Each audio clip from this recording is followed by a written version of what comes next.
Welcome to episode 89 of Apartment Hacker. This is Mike Brewer, and at Apartment Hacker, it is my mission to tease out human potential in the multifamily space. So this morning, I want to talk about defining problems before you seek solutions.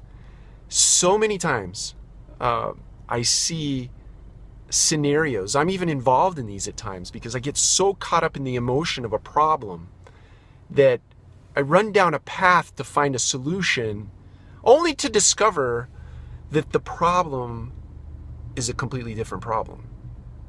And it's only discovered through the journey and the search of trying to find a solution based on what I think the problem is versus what the problem really is.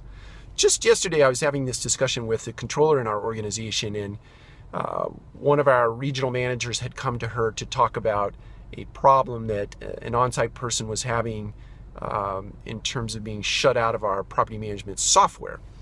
And on the premise that the person was shut out of the property management software, the controller in the organization, who also oversees, let's call it Yardi support or IT support, ran down the path of trying to figure out why this particular person's login credentials weren't working, right? Well, I come to find out the actual problem was that this particular individual didn't have permissions or accesses to certain pieces of Yardi. So they were trying to do a transaction in Yardi, and they didn't have the proper authority to do those transactions. But the way that the problem was described to the controller was that they were completely locked out of the system. So a lot of time and effort and resource was spent on trying to figure out why login credentials weren't working, when the reality of it was that the permissions weren't there to do the work in the first place.